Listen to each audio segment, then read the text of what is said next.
Yo, ketemu lagi dengan saya di Bar Herunas. Oke, kali ini kita kedatangan tamu ya. Ketemu tamu spesial. Kali ini kita akan apa ya? Sharing-sharing mungkin tentang pendidikan. Nah, mungkin pertanyaan yang pertama dari Pak Ramdhani mungkin gimana Pak?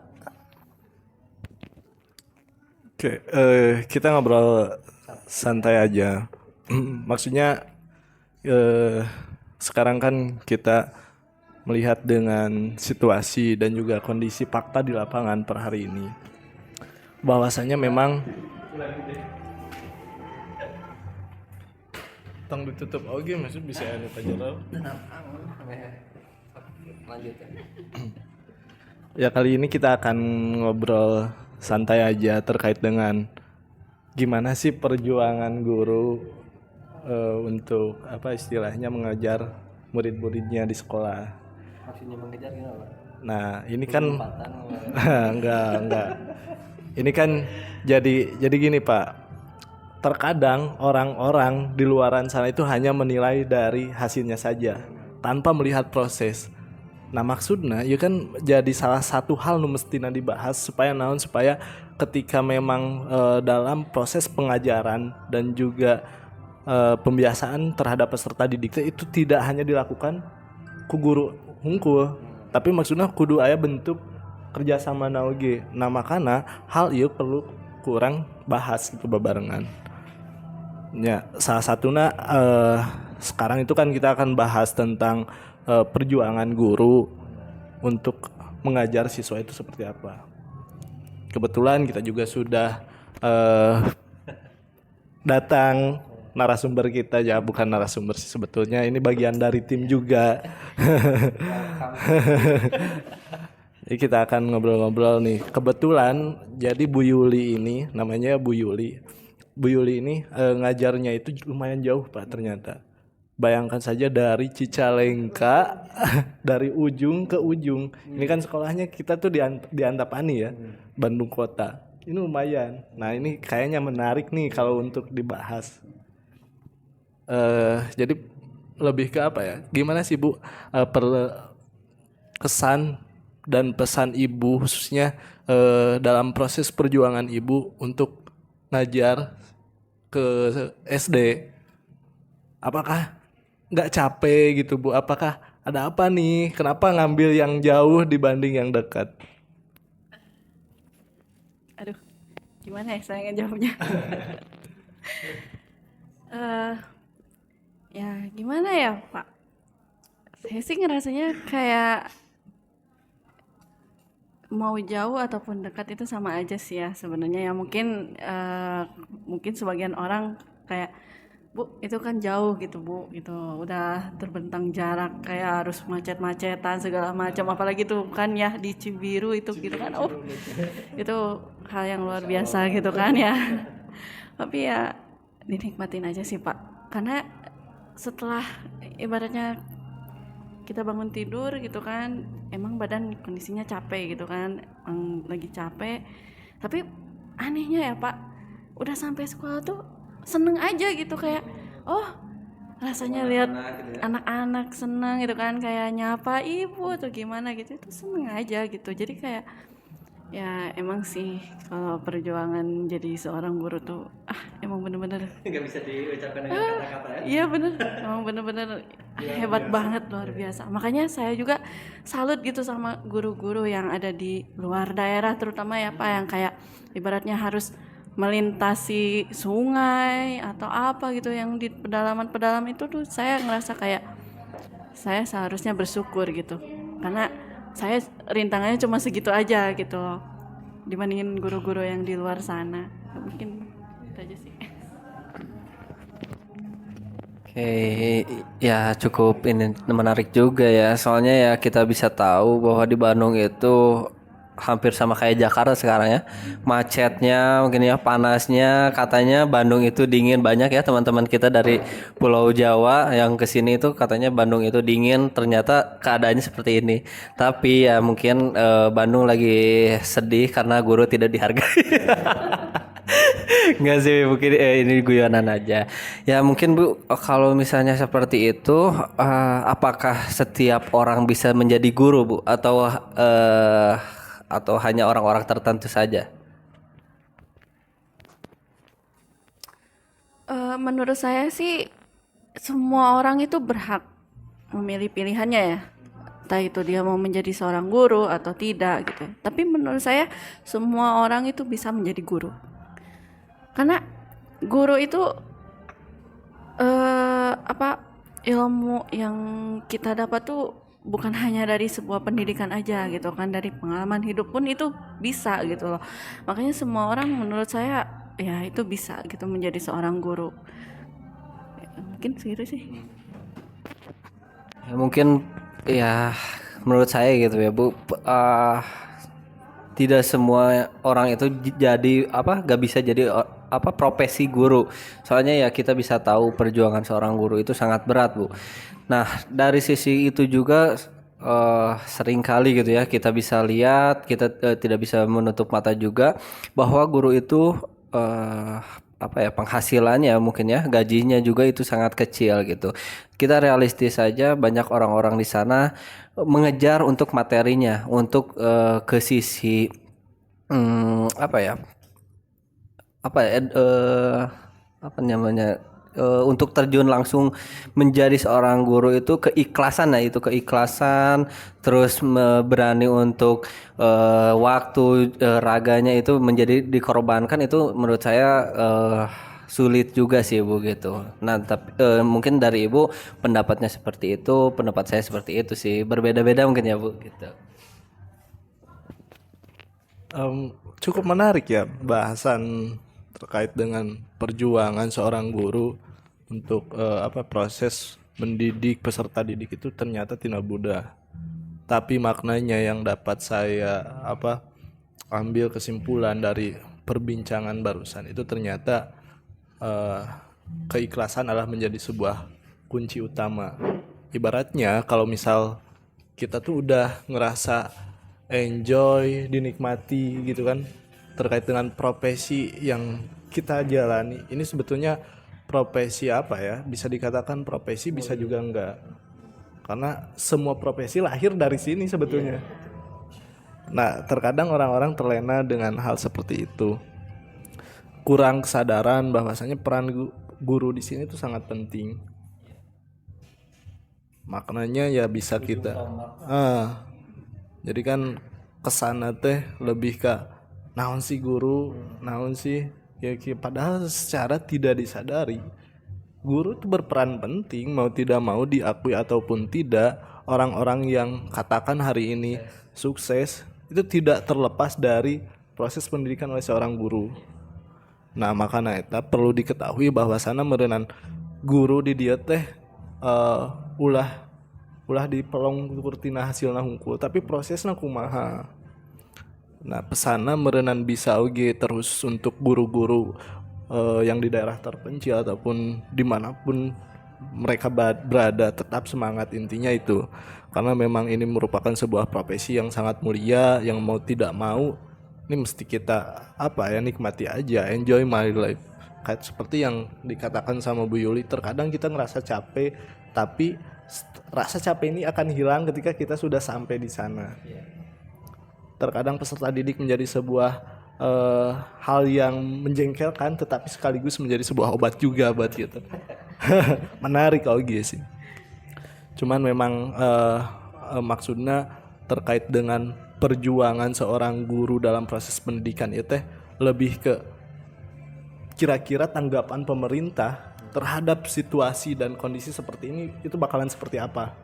Contoh banyak kan seperti kendala jarak yang sangat jauh, kemudian ya syukur-syukur misalkan namun bisa diakses ku kendaraan ya nuh teu bisa kan kumaha.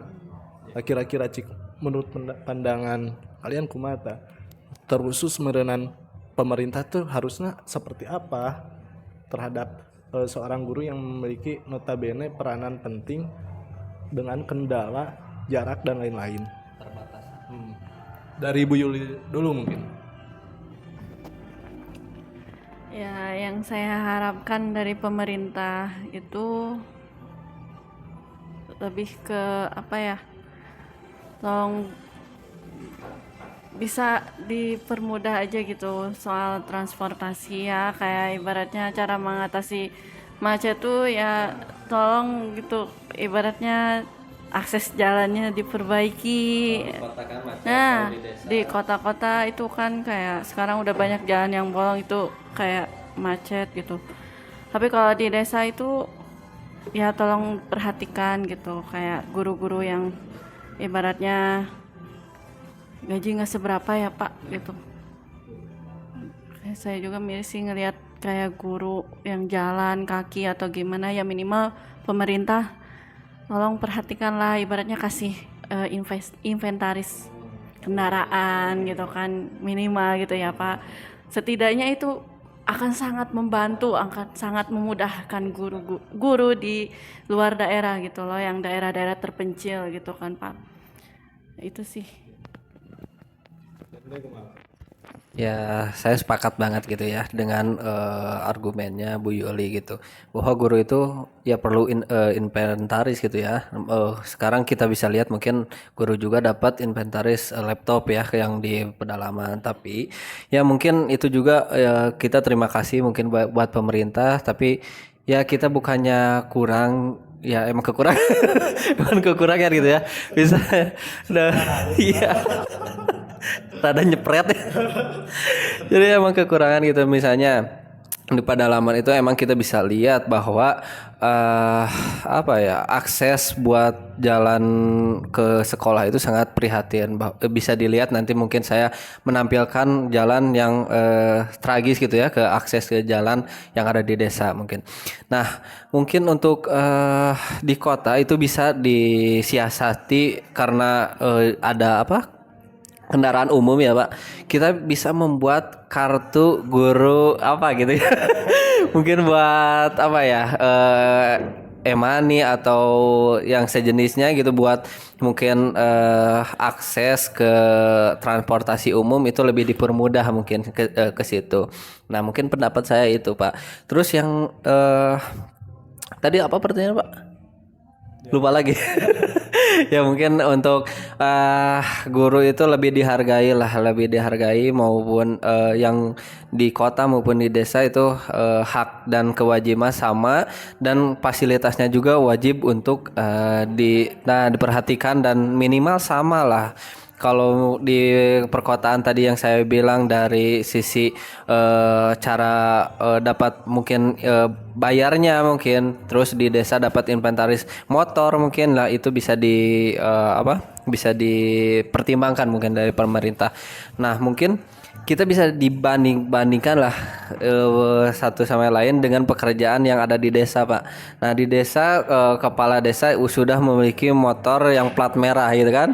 Ya minimal lah kayak gitulah kita juga gitu kan. Kayak Pemda kayak gitu, kita derajatnya itu ya kalau dibilang lebih mulia gitu, karena ya kita juga menghasilkan bibit-bibit unggul gitu ya. Bibit-bibit unggul untuk masa depan gitu, pemimpin masa depan gitu. Nah, kalau misalnya guru ini punah ya pemimpin masa depan itu siapa gitu, berkualitas atau tidaknya itu diolahnya itu oleh guru, atau ya yang paling dekat itu orang tua, tapi yang lebih paham dan tentang pendidikan mungkin ya guru gitu Pak. Ya, jadi intinya lebih ke solusi yang diharapkan. Ini peranan pemerintah mungkin harus lebih terlihat signifikan, khususnya dalam menyikapi permasalahan-permasalahan terkait dengan perjuangan seorang guru untuk istilahnya sampai ke tempat mengajar gitu kan. Nah, semoga juga mungkin jadi sebuah jadi sebuah perhatian terus mungkin untuk direalisasikan. Karena ya tidak dipungkiri itu memang sebuah kebutuhan yang memang harus menjadi sebuah prioritas. Nah, kemudian nih kita kan berbicara mengenai proses perjuangan seorang guru untuk mendidik peserta didik. Di sini juga perlu dibahas bahwa khususnya kita sebagai guru-guru yang dengan notabene generasi Z, generasi milenial itu kan menjadi sebuah ujung tombak pucuk harapan orang-orang yang memang hari ini melek akan pendidikan.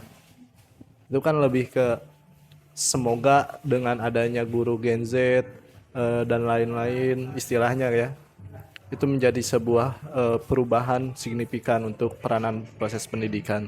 Nah tapi nih, kira-kira menurut pandangan Bapak Ibu khususnya dengan di usia kita yang sekarang itu kan mungkin kita tuh masih lebih asik menikmati dunia kita.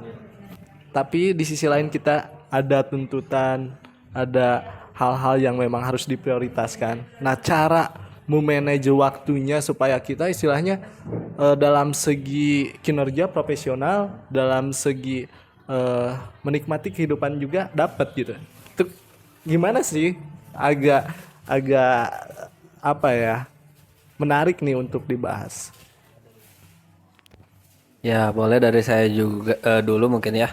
Jadi untuk memanage hal tersebut itu sangat luar biasa susah, terutama saya sudah memiliki keluarga ya Pak.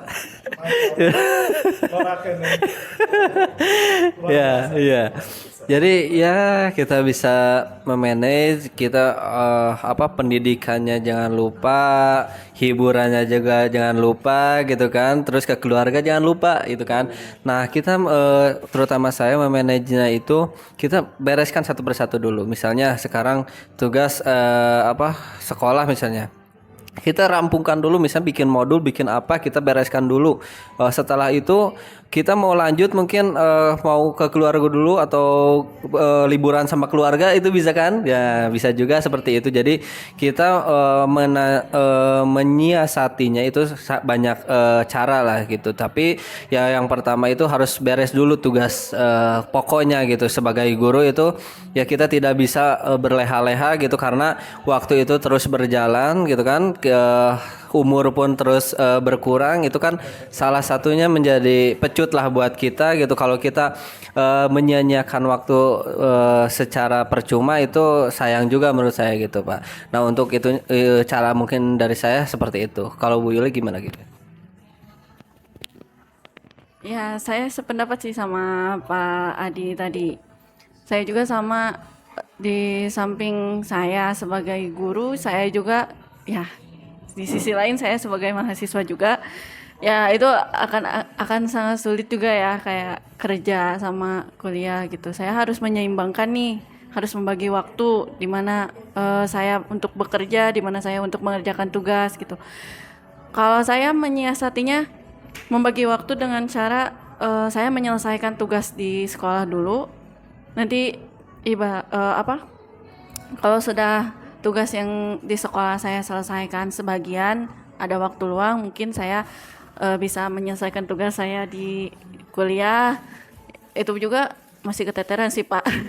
Karena emang susah banget, emang benar-benar susah ibaratnya membagi waktu gitu. Tapi kalau udah nikah itu kayaknya bisa saling bantu. Aduh, kayaknya siapa, tapi menurut saya kayaknya enggak deh Pak. Kalau udah nikah juga masih sama-sama makin pusing kali ya. Ya itu sih kalau menurut aku itu cara membagi waktu. Jadi gimana? Jangan aja bertanya. Aduh, ditanya oke. Ya kalau menurut saya sih gini ya, cara menikmati proses ini tuh lebih ke ya kita di sisi lain jangan lupa kan dengan tugas kita, peranan kita sebagai guru. Walaupun di usia kita yang masih tergolong muda, tapi setidaknya kita harus menunjukkan profesionalisme. Tidak ada sekat pembeda antara guru senior dan guru junior. Justru kita harus menjadi sebuah istilahnya motivasi buat guru-guru yang ada. Guru senior sama junior. Itu marak sih, sekarang marak. Itu menjadi sebuah culture yang memang tidak bisa dilepaskan. Dan saya merasakan. Saya seniornya. Nah jadi cara menikmatinya tuh kayak gini, misalnya kita sambil ngopi nongkrong gitu kan, tapi kita tidak istilahnya buang-buang waktu buat ngopi-ngopi aja, tapi ada hal-hal yang memang sambil kita pikirkan.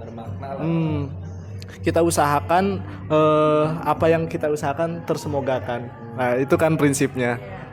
Jadi seperti misal kita tuh sekarang, apalagi di kurikulum sekarang ya, tuntutan administrasi itu menjadi satu hal yang menjadi sebuah persoalan. Jujur, saya juga agak rumet sebetulnya. Tuntutan administrasi lumayan liar lah.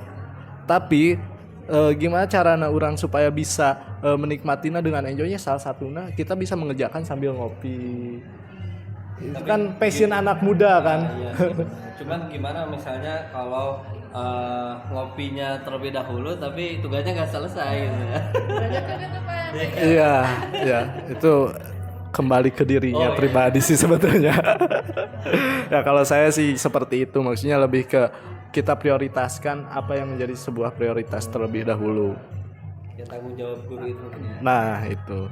Terus kemudian saya juga tertarik ingin mengaitkan pembahasan dengan topik ini tuh bagaimana seorang guru Gen Z di usia muda sekarang untuk bisa istilahnya disiplin waktu, karena kan notabene anak muda itu lebih kepengen asik dan lain-lain, enjoy gitu kan, tapi itu menjadi sebuah hal yang perlu kita bahas karena memang kedisiplinan itu sangat penting, apalagi dalam notabene menjadi seorang guru, manakala mungkin jadi sebuah referensi juga buat orang-orang yang nonton. Cik, ini kira-kira menurut pandangan Bapak Ibu gimana sih supaya kita bisa istilahnya disiplin waktu lah, karena kan akan menjadi sebuah cerminan juga nih buat peserta didik kita nanti. Caranya gimana coba? Saya terus Pak yang ditanya Pak.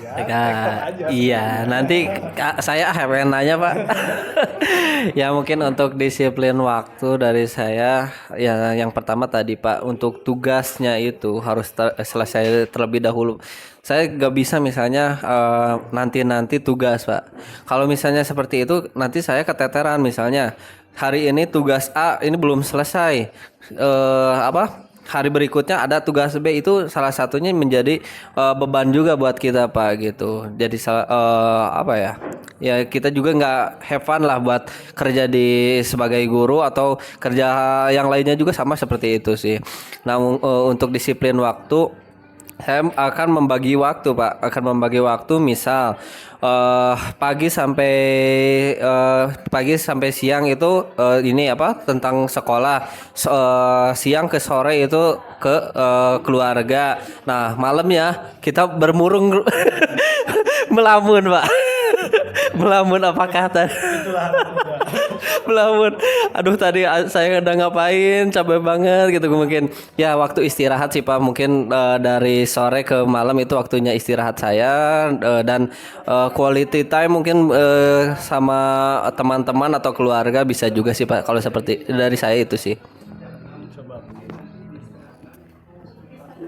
Kalau dari saya sih nggak beda jauh ya sama Pak Adi barusan. Cuman saya lebih ke dari Senin sampai Jumat itu saya bereskan semua tugas-tugas yang emang satu persatu tuh selalu ada ya Pak. Kayak aduh ini tugas 1 udah muncul, tugas 2, tugas 3, tugas 4 gitu.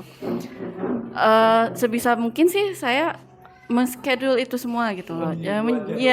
Menjadwalkan itu semua, kayak ibaratnya pagi-pagi sampai siang saya bekerja, sorenya saya mengerjakan tugas gitu kan di rumah. Ya mungkin malamnya dipakai buat istirahat. Kadang juga saya juga sampai begadang gimana gitu kan Pak. Ya itu pasti. Untungnya saya udah enggak deh Pak. Udah pensiun kalau itu. Pernah. Kita bisa login lagi lah. Ya begitu, kayak sampai begadang pun juga pernah gitu, sampai jam 12, jam 1. Itu kalau misalkan begadang itu kalau saya lupa dengan jadwal tugas saya harus ngapain gitu Pak. Ya apa yang kata Pak Adi barusan gitu, kayak melamun apa yang udah dikerjain gitu kan. Nah itu sih. Tapi sebisa mungkin dari hari Senin sampai Jumat itu saya harus menyelesaikan tugas itu. Biar apa? Biar weekendnya saya nyantai gitu. Jadi saya weekend bisa ngebagi waktu buat keluarga gitu sih. Nah, mungkin sedikit ya kita bisa tahu lah di zaman sekolah kita saling tahu bahwa pekerjaan PR itu pekerjaan rumah seringkali kita kebut semalam Pak itu. SKS itu gimana Pak pendapatnya Pak? Apakah efektif? Apakah gimana? Emang sih misalnya tugas beres tapi mengerti gak tentang materi itu gitu Pak gitu. Nanti mungkin dari Pak Ramdhani sama Bu Yuli bisa nambah. Jadi orang ditanya itu. Menarik sih ya. Karena memang itu adalah sebuah fakta yang menjadi bukan rahasia umum lagi. Jadi PR terkadang ya lebih ke tugas menurutnya. Tugas dari seorang guru terhadap peserta didik itu terkadang khususnya ketika saya menjadi seorang peserta didik itu pernah menanamkan pola pembiasaan yang seperti itu. Ya, sistem kebut semalam. Sebetulnya ketika memang dipelajari lebih lanjut itu merupakan hal yang berdampak buruk. Karena di sisi lain kita mengejar deadline dengan keteteran yang mengakibatkan cara berpikir kita itu dipaksa, seakan-akan dipaksa. Nah, itu kan akan mengganggu sebuah konsentrasi kita juga. Nah, dikhawatirkan dengan pola metode seperti itu jika dilakukan terus-menerus, takutnya malah jadi stres, depresi. Itu kan menjadi salah satu hal yang perlu dihindari. Nah, langkah baiknya ketika memang terkhusus untuk pesan terhadap peserta didik, siswa-siswi dimanapun kalian berada, jangan membiasakan pola seperti itu. Walaupun di sisi lain ada dampak positifnya, tapi ini lebih ke dampak negatifnya lebih banyak. Jadi diusahakan ketika tugas itu ada langsung dikerjakan, minimal kita cicil lah. Jangan sampai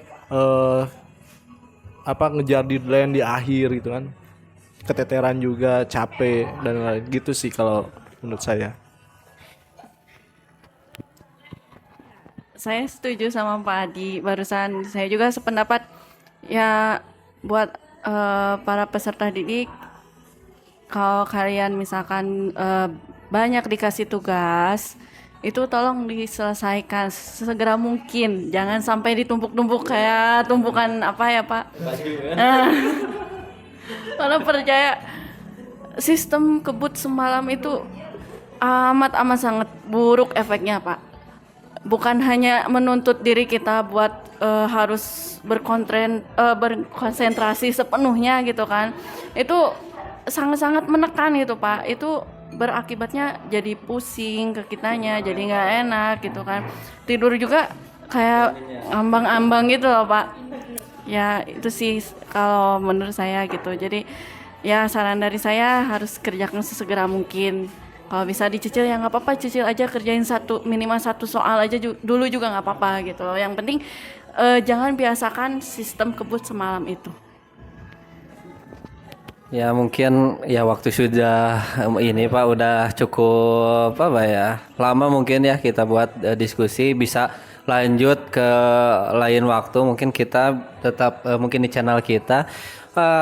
Mungkin kesimpulan dari saya dari kesempatan kali ini, oh ya sekarang kan ya Bu Yuli juga ada kegiatan mungkin ya itu mungkin kita saling menghargai. Dari situ guru juga mempunyai quality time lah ya.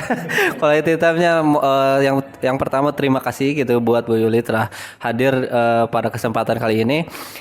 Mungkin dari kesimpulan kali ini ya, untuk orang tua, untuk pemerintah, kita harus saling menghargai mungkin terciptanya anak atau peserta didik yang berkualitas itu tidak hanya dibentuk oleh guru saja, namun ada kolaborasi antara orang tua dan masyarakat gitu. Nah, misalnya peserta didik ada yang kurang bisa baca, kurang bisa nulis atau hitung, itu emang kewajibannya guru untuk mengajarkan, tapi alangkah baiknya kita saling berkolaborasi seperti itu, Pak. Bu Yuli mau menyimpulkan? Sudah cukup. Ya, jadi intinya adalah sebuah makna tersirat yang dapat kita petik. terkait dengan proses perjuangan seorang guru dalam mendidik peserta didik itu ternyata tidak mudah, apalagi dengan di usia kita yang katakan anak muda itu kan.